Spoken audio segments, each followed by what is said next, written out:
Welcome our YouTube channel GSP तासु। बिहार प्रधान शिक्षक के लिए अति महत्वपूर्ण प्रश्नों को देखने वाले हैं इस वीडियो में। इसमें सारे के सारे प्रश्न बहुत ही सिलेक्टेड दिए गए हैं जो आपके एग्जाम में डायरेक्ट आने की पूरी संभावना है, इसलिए वीडियो को लास्ट तक जरूर देखें। स्टार्ट करने से पहले आप लोगों से एक ही रिक्वेस्ट है, प्लीज़ वीडियो को लाइक और किसी भी एक ग्रुप में शेयर जरूर कर दीजिएगा। चलिए शुरू करते हैं और आप लोग भी सोचिएगा अपना आंसर क्या हो सकता है। पहला प्रश्न है, तराइन के द्वितीय युद्ध में निम्नलिखित में से कौन सा भारतीय शासक पराजित हुआ था। इम्पोर्टेंट प्रश्न है। तराइन के द्वितीय युद्ध में जो भारतीय शासक पराजित हुआ था वह थे पृथ्वीराज चौहान, जबकि पृथ्वीराज चौहान तराइन के प्रथम युद्ध में विजय हुए थे। तराइन के दो युद्ध लड़े गए थे। पहला युद्ध 1191 में लड़ा गया था और दूसरा युद्ध 1192 में लड़ा गया था। अगला प्रश्न देखते हैं, निम्नलिखित शासकों में से किसको मलाया, सुमात्रा तथा जावा की विजय का श्रेय जाता है। काफ़ी इम्पोर्टेंट प्रश्न है। मलाया, सुमात्रा तथा जावा की विजय का श्रेय जाता है राजेंद्र चोल प्रथम को। Option number C. अगला प्रश्न है, निम्नलिखित में से कौन सा चीनी यात्री हर्षवर्धन के शासनकाल में भारत आया था। हर्षवर्धन के शासनकाल में भारत आया था हेनसोंग। अगला प्रश्न है, निम्नलिखित गुप्त शासकों में से किसने विक्रमादित्य की उपाधि धारण की थी। इंपॉर्टेंट प्रश्न है। विक्रमादित्य की उपाधि धारण की थी चंद्रगुप्त द्वितीय। Option number D. अगला प्रश्न देखते हैं, निम्नलिखित में से किस शासक के शासनकाल के विषय पर इब्न बतूता की पुस्तक रहेला प्रकाश डालती है। तो दोस्तों वह शासक है Muhammad bin Tughlaq. Option number C. अगला प्रश्न है, निम्नलिखित में से किसके द्वारा विजयनगर राज्य की स्थापना हुई। विजयनगर राज्य की स्थापना की गई थी हरियर एम बुक्का के द्वारा। Option number B. हरियर एम बुक्का नामक दो भाइयों ने 1336 ईस्वी में विजयनगर साम्राज्य की स्थापना की थी। अगला प्रश्न है, निम्नलिखित में से किस राजवंश के द्वारा मांसबदारी प्रथा का आविष्कार किया गया था। मांसबदारी प्रथा का आविष्कार किया गया था मुगल वंश के द्वारा। Option number D. अगला प्रश्न है, निम्नलिखित में से किस शासक के अंतर्गत 8 मंत्रियों की एक समिति अथवा अष्टप्रधान थी। तो दोस्तों वह शासक है Shivaji. Option number C. Shivaji के अंतर्गत 8 मंत्रियों की एक समिति अथवा अष्टप्रधान थी। शिवाजी के मंत्रिमंडल को अष्टप्रधान कहा जाता था। इस मंत्रिमंडल में पेशवा का पद सबसे अधिक महत्वपूर्ण था। अगला प्रश्न देखते हैं, निम्नलिखित में से किसने जहांगीर के दरबार का सजीव वर्णन किया है।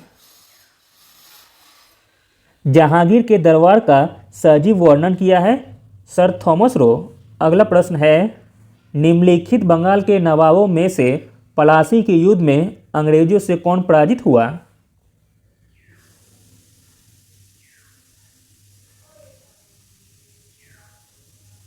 पलासी के युद्ध में अंग्रेजों से पराजित हुआ सिराजुद्दौला। Option number C.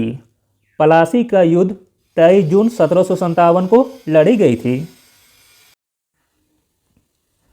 अगला प्रश्न है, निम्नलिखित में से भारत में पुर्तगाली शक्ति स्थापित करने का श्रेय किसको है। इंपॉर्टेंट प्रश्न है। भारत में पुर्तगाली शक्ति स्थापित करने का श्रेय है अल्फांसो डी अल्बुकर्क को। अगला प्रश्न है, निम्नलिखित में से किसने भारत में थियोसॉफिकल सोसाइटी की स्थापना की थी। इंपॉर्टेंट प्रश्न है। भारत में थियोसॉफिकल सोसाइटी की स्थापना की थी मैडम ब्लास्की तथा कर्नल अलकाट के द्वारा। अगला प्रश्न है, निम्नलिखित में से किसके द्वारा भारत में प्रथम रेलवे लाइन स्थापित की गई थी। भारत में प्रथम रेलवे लाइन स्थापित की गई थी लॉर्ड डलहौजी के द्वारा। अगला प्रश्न है, भारत का अंतिम वायसराय निम्नलिखित में से कौन था? भारत का अंतिम वायसराय था lord Mountbatten, option number B. अगला प्रश्न है, निम्नलिखित में से किसने सविनय अवज्ञा आंदोलन प्रारंभ किया था? सविनय अवज्ञा आंदोलन प्रारंभ किया था महात्मा गांधी ने, ऑप्शन नंबर सी।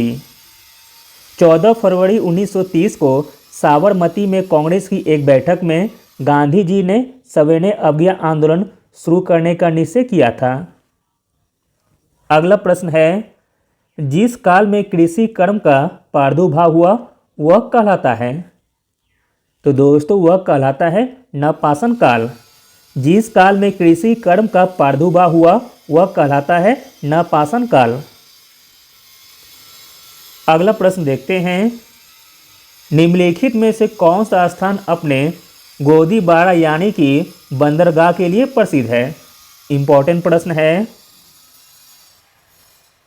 अपने गोदीबाड़ा यानी कि बंदरगाह के लिए प्रसिद्ध है लोथल। अगला प्रश्न है, 6ठी शताब्दी ईसा पूर्व में निम्नलिखित में से कौन सा एक गणतंत्र था? 6ठी शताब्दी ईसा पूर्व में गणतंत्र था मल्ल, ऑप्शन नंबर सी। अगला प्रश्न है, बरावर की गुफाओं को अशोक ने किस संप्रदाय को दान में दिया था? बरावर की गुफाओं को अशोक ने दान में दिया था आजीविकों को, ऑप्शन नंबर सी। अगला प्रश्न है, निम्नलिखित में से किनको शक संवत की स्थापना का श्रेय दिया जाता है? शक संवत की स्थापना का श्रेय दिया जाता है कुषाणों को। अगला प्रश्न देखते हैं, महापुराणों की संख्या कितनी मानी जाती है? महापुराणों की संख्या मानी जाती है 18।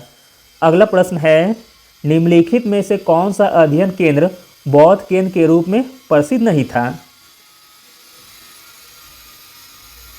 जो अध्ययन केंद्र बौद्ध केंद्र के रूप में प्रसिद्ध नहीं था वह था नदिया, जबकि नालंदा, विक्रमशिला यह दोनों अध्ययन केंद्र बौद्ध केंद्र के लिए प्रसिद्ध थे।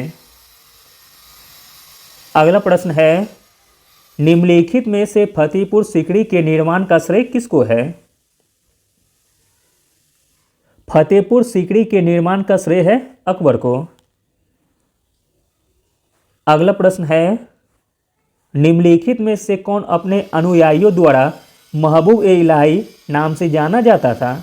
इंपॉर्टेंट प्रश्न है। महबूब ए इलाही के नाम से जाना जाता था शेख निजामुद्दीन औलिया, ऑप्शन नंबर सी। अगला प्रश्न है, निम्नलिखित में से किसको कुतुब मीनार संपूर्ण करवाने का श्रेय मिला है? कुतुब मीनार संपूर्ण करवाने का श्रेय मिला है इल्तुतमिश को। अगला प्रश्न है, गीत गोविंद का रचयिता कौन था? गीत गोविंद का रचयिता था जयदेव, ऑप्शन नंबर बी। अगला प्रश्न है, राजा राममोहन राय द्वारा निम्नलिखित में से कौन सा सामाजिक धार्मिक आंदोलन की स्थापना की गई थी? तो दोस्तों राजा राममोहन राय के द्वारा ब्रह्म समाज की स्थापना की गई थी। ब्रह्म समाज की स्थापना 1828 को की गई थी। अगला प्रश्न देखते हैं, निम्नलिखित में से किसने भूदान आंदोलन प्रारंभ किया था? मोस्ट इंपॉर्टेंट प्रश्न है। भूदान आंदोलन प्रारंभ किया था आचार्य विनोबा भावे ने। अगला प्रश्न देखते हैं, निम्नलिखित में से सती प्रथा का उन्मूलन किसने किया था? सती प्रथा का उन्मूलन किया था लॉर्ड विलियम बेंटिंक ने। अगला प्रश्न देखते हैं, आनंद मठ का लेखक कौन था? आनंद मठ का लेखक था बंकिम चट्टोपाध्याय। अगला प्रश्न है, निम्नलिखित में से किसने भारतीयों के लिए पाश्चात्य संस्कृति को लागू करने की वकालत की थी? आंसर हो जाएगा option number A, Lord Macaulay ने भारतीयों के लिए पाश्चात्य संस्कृति को लागू करने की वकालत की थी लॉर्ड मैकाले ने। अगला प्रश्न देखते हैं, निम्नलिखित में से किस देश के साथ हड़प्पनों का व्यापारिक संबंध था? हड़प्पनों का व्यापारिक संबंध था मेसोपोटामिया से, ऑप्शन नंबर सी। अगला प्रश्न है, निम्न में से कौन वैदिक देवता नहीं थे? वैदिक देवता नहीं थे कार्तिकेय, जबकि इंद्र, वरुण तथा रुद्र यह तीनों वैदिक देवता थे। अगला प्रश्न है, निम्नलिखित में से कौन सा कथन बुद्ध की ईश्वर की अवधारणा के विषय में सत्य है? बुद्ध की ईश्वर की अवधारणा के विषय में सत्य है वह है ईश्वर का अस्तित्व नहीं है। अगला प्रश्न देखते हैं, निम्नलिखित में से कौन सा गुप्त काल का मंदिर है? इंपॉर्टेंट प्रश्न है। गुप्त काल का मंदिर है देवगढ़ का दशावतार मंदिर, ऑप्शन नंबर सी। अगला प्रश्न है, निम्नलिखित में से कौन सा देश भारत के साथ सबसे लंबी सीमा रेखा बनाता है? भारत के साथ सबसे लंबी सीमा रेखा बनाता है बांग्लादेश। अगला प्रश्न देखते हैं, निम्नलिखित में से कौन सी नदी गंगा की सहायक नदी नहीं है? गंगा की सहायक नदी नहीं है वैनगंगा, जबकि कोसी, सोन तथा रामगंगा यह तीनों नदी गंगा की सहायक नदी है। अगला प्रश्न है, पांग जल विद्युत परियोजना कहाँ स्थित है? पांग जल विद्युत परियोजना स्थित है हिमाचल प्रदेश में। अगला प्रश्न है, सर्वाधिक वनाच्छादित राज्य कौन सा है? सर्वाधिक वनाच्छादित राज्य है अरुणाचल प्रदेश। अगला प्रश्न है, भारत का सबसे अधिक विस्तृत मैदान है? भारत का सबसे अधिक विस्तृत मैदान है राजस्थान मैदान। अगला प्रश्न है, भारत में जूट का सबसे अधिक उत्पादक प्रदेश है? भारत में जूट का सबसे अधिक उत्पादक प्रदेश है पश्चिम बंगाल। अगला प्रश्न देखते हैं, भारत में सबसे अधिक विस्तृत क्षेत्र वाला अफवाह तंत्र कौन सा है? इंपॉर्टेंट प्रश्न है।